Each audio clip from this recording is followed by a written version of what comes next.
అదే RTV app వార్తల్ని క్షణాల్లో చదివే అవకాశం ఉంటుంది. ఒక న్యూస్ పేపర్, ఒక టెలివిజన్ ఛానల్ మీ చేతుల్లో ఎప్పుడూ ఉంటాయి. 87వ విశ్వశాంతి మహాయాగ మహోత్సవం ఎమ్మిగనూరు పట్టణంలో జిల్లాలో ఈ యాగం విశ్వశాంతిని ఆకాంక్షిస్తూ చేస్తుంది. ఇప్పుడు మీరు చూస్తూ ఉండేటువంటి ప్రకృతి వైపరీత్యాల నివారణ కోసం, అలాగే ఘోరమైనటువంటి ప్రమాదాలు, అగ్ని ప్రమాదాలు కావచ్చు, బస్సు ప్రమాదాలు కావచ్చు, లేకపోతే పెను తుఫాన్లు కావచ్చు, భూకంపాలు కావచ్చు, సునామీలు కావచ్చు, లేకపోతే వివిధ రకాలైనటువంటి వర్షాభావంతో కూడుకున్నటువంటి వాటి కావచ్చు, అలాగే ఉండబడేటువంటి ప్రకృతిని సమతుల్యత చేయడానికి యాగం చాలా ఉపక్రమిస్తుంది. అలాగే చాలా ఉపయోగపడుతుంది యాగం కూడా. ఇటువంటి యాగం చేయడం వల్ల ప్రకృతి సమతుల్యత జరుగుతుంది, పాడి పంటల అభివృద్ధి జరుగుతుంది. అలాగే ఇప్పుడు జరుగుతున్నటువంటి ప్రాణ నష్టాన్ని కొంతవరకైనా నివారణ చేసేటువంటి అవకాశం కలుగుతుంది. అందుకోసం ఈ మహాయాగాన్ని సంకల్పించడం జరిగింది. మహాయాగాలు చేస్తుంది అందుకోసం. అలాగే ఎక్కడ పడితే అక్కడ చేయడం వల్ల కూడా ఆ యొక్క ప్రదేశం కూడా సుభిక్షంగా ఉంటుంది. అలాగే ఎమ్మిగనూరు పట్టణానికి నేను చెప్తున్నాను, మీకు ఇంకొక కొన్ని సంవత్సరాల వరకు కూడా సస్యశ్యామలంగా ఉంటుంది, అభివృద్ధి చెందుతుంది, అలాగే ఉంటుంది.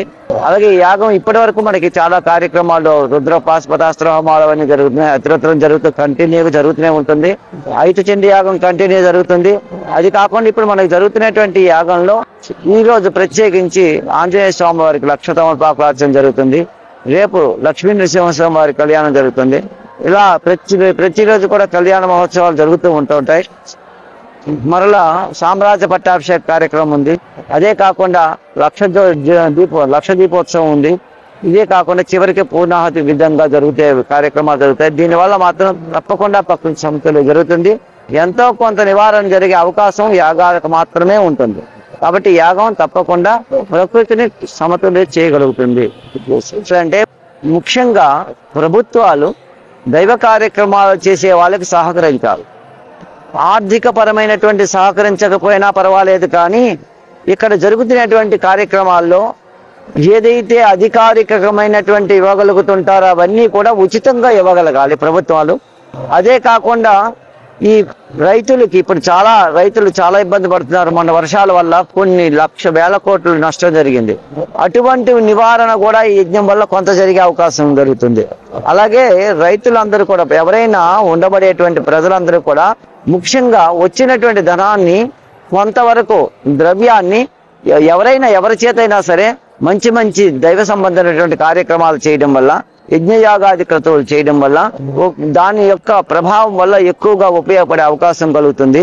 దీన్ని మనం చేసే లగ్జరీస్ కాకుండా ఈ దైవ కార్యక్రమాలకు పంపించడం వల్ల మంచిగా దానికి ఉపయోగపడే అవకాశం కలుగుతుంది. కాబట్టి దీన్ని అందరూ కూడా గమనించాలి.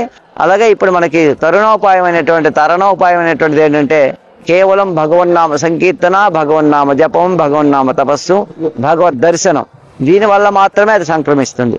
కాబట్టి ఇది అందరూ కూడా గమనించి ఈ యొక్క ప్రకృతి వైఫల్యాలు, ప్రకృతి విపరీతాలు లేకుండా ఉండడానికి వారిగా తోడ్పడాలని, ఒకరికొకరు సహకరించుకుంటూ సహాయ సహకారాలతో జీవనం సాగించాలని కోరుకుంటున్నాం.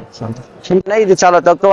ఈ 2-3 దశాబ్ద కాలంలోనే సుమారుగా ఇప్పుడు మీరు చూస్తున్న వర్షాలు తక్కువ. ఇంతకున్న కరువు కాటకాలు, వర్షాలు లేని సమయం కూడా రాబోతుంది. ఇంతకన్నా విపరీతమైన వర్షాలు, ఇప్పుడు పెట్టేదానికి 10 రెట్లు వర్షాలు పడే అవకాశాలు ఉన్నాయి. ఇంతకన్నా భూకంపాలు ఎక్కువ వచ్చే అవకాశాలు ఉన్నాయి. సునామీలు 4 సునామీలు పెద్ద వచ్చే అవకాశాలు ఉన్నాయి. ఇది కాకుండా అగ్ని ప్రమాదాలు ప్రజ్వలే అవకాశం చాలా ఉన్నాయి. వీటి కోసం మనం ఇప్పటి నుంచే చేస్తే కొంతైనా నివారణ జరుగుతుంది. కాబట్టి దీన్ని మాత్రం గమనించుకొని నిరంతర భగవద్ ధ్యానంలో, భగవద్ జపంలో, భగవత్ కార్యక్రమంలో ఉండాలని కోరుకుంటూ, మరిన్ని వీడియోస్ కోసం ఛానల్ ని సబ్స్క్రైబ్ చేయండి. లేటెస్ట్ అప్డేట్స్ కోసం వాట్సాప్ ఛానల్ ని ఫాలో చేయండి. అండ్ లింక్ డిస్క్రిప్షన్ లో ఉంది.